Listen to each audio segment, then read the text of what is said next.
Nagpakabit ako ng internet. Yung pinili kong plan nila, yung pinakamura, yung 1,349 pesos. Dalawa lang din kasi kami sa bahay. And 3 lang naman yung gadget namin. So, swak na to sa aming pinakamurang plan.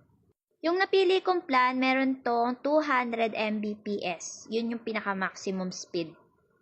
Meron ng kasamang TV box, Sky TV. Merong 139 channels, yung TV box nila. Ito yung Experience Hub.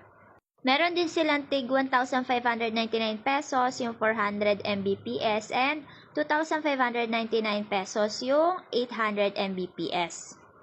Unlimited internet to, walang data cap, so kahit gaano kakatagal mag-stream, mag-download o maglaro ng online, hindi mauubos yung internet mo. Talagang pangmasa ang Converge, perfect to sa mga work from home. Speed test 202.77. Kung naghahanap kayo ng mura at mabilis na internet, try nyo itong Converge. Free installation at walang contract. Try nyo na rin hanggang October 31 lang to guys.